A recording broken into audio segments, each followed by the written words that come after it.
کیونکہ یہاں پر نماز بھی ہوتی ہے اور مجالس بھی ہوتے ہیں۔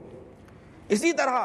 عبادت خانہ حسینی میں مرزا بہادر علی صاحب قبلہ نے 20 سال نماز جمعہ پڑھائی، اور کچھ لوگ آج بھی منکر ہوتے ہیں، دار شفا میں رہنے والے لوگ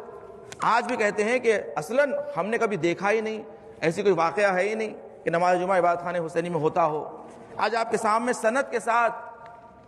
پیش کر رہا ہوں تاکہ کوئی اس کا انکار نہ کریں کہ عبادت خانہ حسینی میں 20 سال تک نماز جمعہ برقرار ہوتی رہی، اس لیے کہ کچھ چیزیں ایسی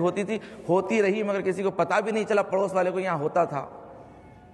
تو اس لیے کہ ہم نہیں جانتے، ہم نے نہیں دیکھا، یہ بات نہیں ہوتی کہ یہاں نماز جمعہ نہیں ہوتی تھی، یہ ہوتی تھی۔ آپ دیکھیں کتاب چراغ ہدایت کو نہیں جانتا، مرزا بہادر صاحب کی لکھی ہوئی کتاب چراغ ہدایت ہر گھر میں موجود ہے حیدرآباد کی، دنیا کے تمام گوشے کنارے میں جو دینی معلومات کے لیے بہترین مختصر سی کتاب مرزا بہادر صاحب قبلہ نے، جو امام جماعت عبادت خانہ حسینی تھے، سید محمد کاظم زیدی صاحب کے بعد ان کے شاگردوں میں سے ہے۔ اس کتاب کی مقدمے میں تقی حسن وفا صاحب قبلہ نے مقدمہ لکھا اور مرزا بہادر صاحب قبلہ کی مختصر سی سوانح عمری اس میں بیان کی۔ اسی کتاب صفحہ نمبر 14 پر آپ نے یہ بیان کیا کہ چنانچہ محلے دارالشفا میں تقریباً 20 سال نماز جمعہ عبادت خانہ حسینی میں پڑھانے کے باوجود جب مسجد جعفری کی تعمیر ہوئی اور یہ تقاضا حالات مولانا مولوی علی نقی صاحب قبلہ اعلی اللہ مقامہ کی خواہش اور میر اصغر حسین صاحب مرحوم ناجی، جناب میر دلاور علی صاحب دانش، جناب سید عباس علی صاحب المعروف بے عباس صاحب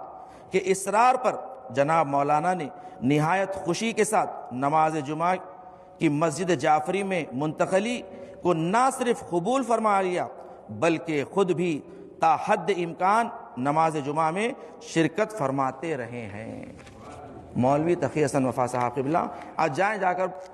کتاب موجود ہے لائبریریوں میں، آپ جا کر دیکھ سکتے ہیں صفحہ نمبر 14 پر۔ یہ بزرگوں نے تاریخ بیان کی ہے کہ عبادت خانہ حسینی میں 20 سال تک مولوی بہادر صاحب قبلہ نے نماز جمعہ پڑھائی ہے۔ یہ واقعات ہے زان گرامی، دیکھیں انکار نہ کریں، اہمیت ہے نماز جمعہ کی تاریخ شہر حیدرآباد میں، شہر حیدرآباد سے متعلق ہے۔ شہر حیدرآباد ہر چیز میں آگے رہا ہے، یاد رکھیے، مرجعیت کی دفاع میں بھی آگے رہا ہے۔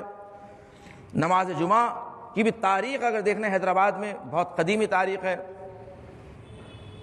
حیدرآباد کے آج دنیا کے گوشے کنارے میں جہاں پر بھی آپ دیکھیں، آسٹریلیا چلے جائیں وہاں پر آپ کو دینی کاموں میں ہمیشہ حیدرآبادی نظر آئیں گے۔ امریکہ چلے جائیں، آسٹریلیا چلے جائیں، لندن چلے جائیں، سوئٹزرلینڈ چلے جائیں، وہاں پر کوئی نہ کہیں آپ کو ضرور حیدرآبادی ملے گا کہ جو حسینیہ میں عاشور خانے میں خدمت کر رہا ہو۔ یہ حیدرآبادی خون میں جذبہ ہے، دین کی حفاظت کا، دین کی محافظت کا، دین کی خدمت کا جذبہ یہ حیدرآبادی خون میں موجود ہے۔ اللہم صلی اللہ